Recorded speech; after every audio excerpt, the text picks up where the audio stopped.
শুভ বিজয় বন্ধুরা, কেমন আছো তোমরা সবাই? আশা করি খুব ভালো আছো। তো পুজো তোমাদের কেমন কেটেছে কমেন্টে আমাকে অবশ্যই জানিও। আমার পুজো খুব ভালো কেটেছে। তো ডিমের একই রকম ঝোল খেতে ভালো না লাগলে মশলা এগ রেসিপিটা তোমরা বাড়িতে অবশ্যই ট্রাই করতে পারো। আশা করছি তোমাদের খুব ভালো লাগবে। তো একদম কম সময় তৈরি হয়ে যায় এই মশলা এগ রেসিপি। রুটি পরোটার সঙ্গে খুব দারুণ লাগবে এই রেসিপিটা। তো স্কিপ না করে পুরো ভিডিওটা দেখার অনুরোধ রইল। হাই, আমি সুস্মিতার পাকশালায় তোমাদের স্বাগত। তো চলো দেখে নিই আজকের রেসিপিটা। তো মশলা এগ বানানোর জন্য নিয়ে নিয়েছি, দেখো আমি ডিম 10টা ডিম নিয়েছি, যেহেতু আমার মেম্বার বেশি ছিল। তো এবার ডিমটা আমি সিদ্ধ করে নেব। তো গ্যাসে বসিয়ে দিলাম ডিমটা, আর দিয়ে দেবো এর মধ্যে 1 চামচ নুন। তো টোটাল ডিমটা আমার সিদ্ধ হতে সময় লেগেছে 20 মিনিট। তো আমার ডিমটা সিদ্ধ হয়ে গেছে 20 মিনিট পর। তো আমি কড়াইতে দিয়ে দিচ্ছি সাদা তেল। মোটামুটি 50 ml এর মতো তেল আমার এখানে লেগেছে। তো এবার তেলটা দেওয়ার পর তেলটা যখন গরম হয়ে যাবে, তো আমি এর মধ্যে দিচ্ছি দেখো 1/2 চামচ নুন, আর দিয়ে দেবো 1/2 চামচ হলুদ গুঁড়ো।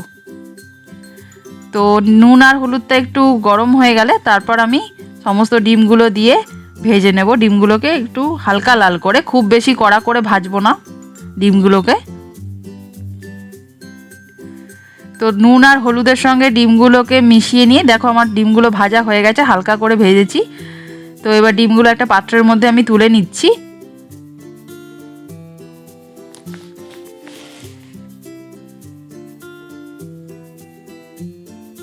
তো সমস্ত ডিমগুলো তুলে নেওয়ার পর ওই তেলের মধ্যে আমি দিয়ে দিলাম 2টো তেজপাতা আর 1 চামচ জিরে ফোড়ন। তো ফোড়নগুলো একটু ভাজা হয়ে গেলে এর মধ্যে আমি দেব পেঁয়াজ কুচি। তো পেঁয়াজগুলোকে একদমই আমি দেখো কিমা করে কুচি করে নিয়েছি, কিমার মতো করে। তো আমি এখানে 2টো বড় সাইজের পেঁয়াজকে কুচি করে নিয়েছি। তো পেঁয়াজগুলোকে তেলের সঙ্গে ভালো মতো মিশিয়ে আমি ভেজে নেব লাল করে।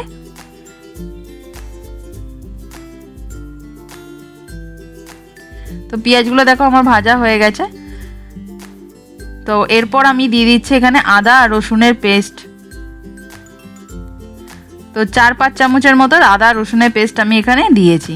দিয়ে পেঁয়াজের সঙ্গে ভালো মতো আমি মিশিয়ে নিচ্ছি। তো এই মশলাটা কষতে থাকুক, ততক্ষণে আমি আরেকটা মশলা তৈরি করা তোমাদের দেখিয়ে দিচ্ছি। দেখো আমি 100 ml এর মতো টক দই এখানে নিয়েছি, আর দেবো কাশ্মীরি লঙ্কার গুঁড়ো 2 চামচ,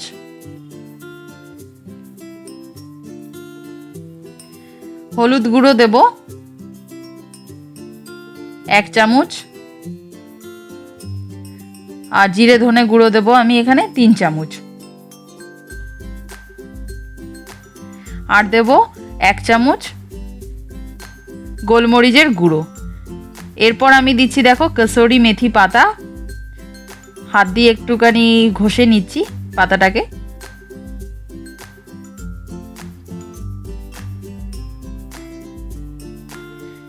তারপর আমি চামচ দিয়ে ভালো মতো মিশিয়ে নেব, আর এর মধ্যে একটু জল আমি অ্যাড করছি, সামান্য জল অ্যাড করলাম। তো এবার চামচ দিয়ে ভালো মতো মিশিয়ে নিচ্ছি। খুব ভালো মতোই মেশাতে হবে আমাদের মশলাটাকে।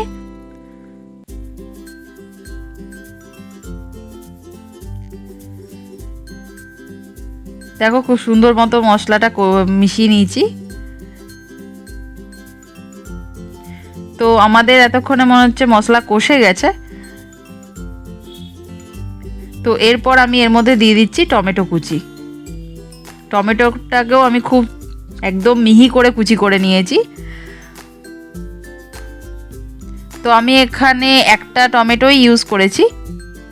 তো টমেটোটাকে পেঁয়াজ আর এই মশলার সঙ্গে ভালো মতো মিশিয়ে নিচ্ছি।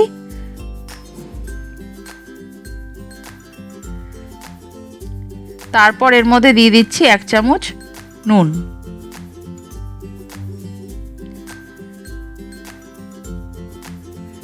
তো নুনটা দিয়েও ভালো মতো আমি মিশিয়ে নেব মশলাটাকে।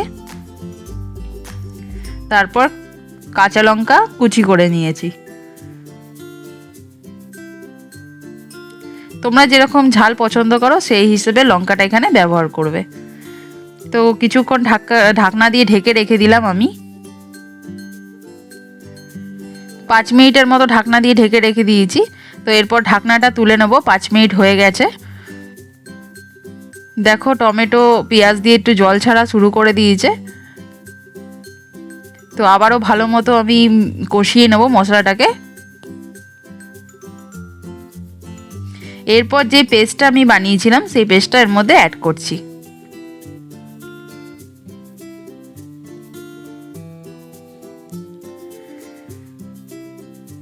তো সমস্ত পেস্টটা মশলার সঙ্গে ভালো মতো মিশিয়ে নিয়ে এবার আমি কষিয়ে নেব এবং সামান্য পরিমাণ জল দেব।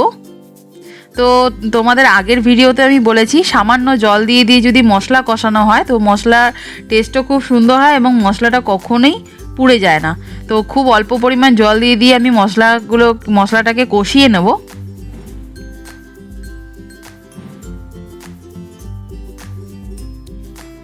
তো আমার মশলাটা কষা হয়ে গেছে।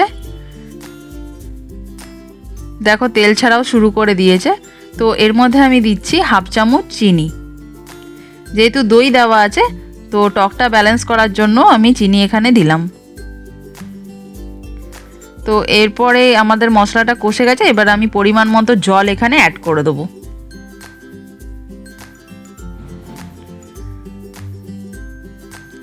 তো দেখো আমাদের গ্রেভিটা ভালো মতো ফুটে গেছে।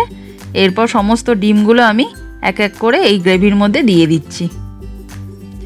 তো তোমরা যেরকম গ্রেভি রাখবে সেই হিসেবেই জলটা দেবে এখানে। তো এরপর আমি দিচ্ছি লাস্টে গরম মশলা গুঁড়ো দিয়ে আমি 10 মিনিটের জন্য ঢেকে রেখে দেবো। আমি এখানে গ্যাসের ফ্লেমটা অফ করে দিয়ে 10 মিনিট ঢেকে রেখে দিলাম। তো লাস্টে আমি ধনেপাতা দিয়ে গার্নিশ করে নিয়েছি। দেখো আমাদের এগ মশলা রেসিপি একদম রেডি।